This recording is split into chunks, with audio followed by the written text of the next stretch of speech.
حضرت مفتقی عثمانی صاحب نے ان کی طرف سے کسی نے مضمون لکھا ہے کہ ملیشیا میں کہتے ہیں میری ملاقات ہوئی تھی ڈاکٹر ذاکر نائک سے، تو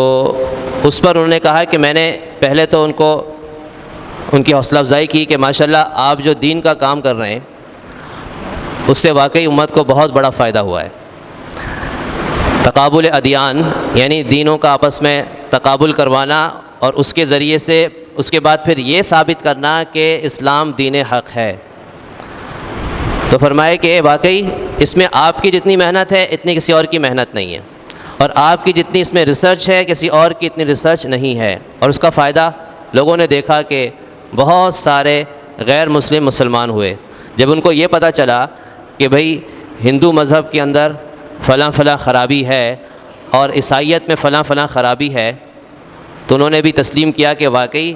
یہ ایسا دین نہیں ہے کہ جس کی پیروی کی جائے، پیروی کے قابل صرف دین اسلام ہے جو ہر طرح کی خامیوں سے پاک ہے۔ خود بائبل کے اندر جو ان کی اپنی عیسائیوں کی کتاب ہے، آسمانی کتاب کہتے ہیں،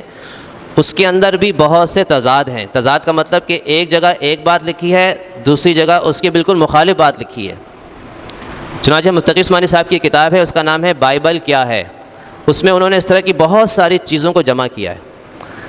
اور یہ ثابت کیا ہے کہ یہ اللہ کا کلام، اللہ کی کتاب نہیں ہے، آسمان سے جو نازل ہوئی تھی وہ نہیں ہے، اس میں بہت تبدیلی ہو چکی ہے۔ اگر یہ اللہ کی طرف سے نازل کردہ ہوتی تو اس میں کبھی آپس میں ایسے اختلافات نہ ہوتے کہ ایک جگہ ایک بات ہے تو دوسری جگہ بالکل اس کے مخالف بات ہے۔ اللہ سے تو غلطی نہیں ہو سکتی نا، جیسے قرآن پاک ہے اس کے اندر ہم مانتے ہیں کہ اس کے اندر کوئی ایسی غلطی نہیں ہوئی ہے کہ ایک جگہ ایک بات لکھی ہو دوسری جگہ اس کے مخالف بات لکھی ہو۔ تو اب یہ چیزیں ان کے سامنے پیش کرنا، تو اس کو ڈاکٹر ذاکر نائک نے بہت اچھی طریقے سے پیش کیا، چنانچہ ان کو پتہ چلا کہ واقعی ان کی کتاب میں کتنی غلطیاں ہیں، اور جب غلطیوں کا ان کو اعتراف ہوا تو انہوں نے پھر اپنے مذہب کو چھوڑا اور دین اسلام کو قبول کیا۔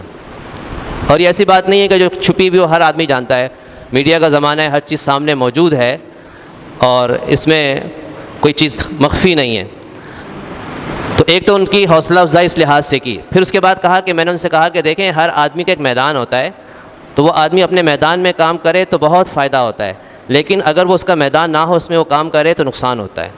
پھر انہوں نے کہا کہ جیسے شرعی مسائل ہیں اور دین کے احکام ہیں تو اس کے لیے وہ بتانے کے لیے کوئی ماہر مفتی ہونا چاہیے۔ اگر ماہر مفتی نہیں ہے تو ایسی صورت میں وہ ان مسائل کے اندر پھر بہت سی غلطیاں کر جاتا ہے، کیونکہ دین بہت وسیع ہے، اس کے علوم کئی شعبوں کے ہیں، تو انہی میں سے ایک شعبہ فتوے کا ہے، اور فتویٰ وہ دے سکتا ہے جو ماہر مفتی ہوتا ہے، لہذا جس کا فتوے سے تعلق نہ ہو اگر وہ فتویٰ دے گا تو پھر وہ غلطی کر جائے گا۔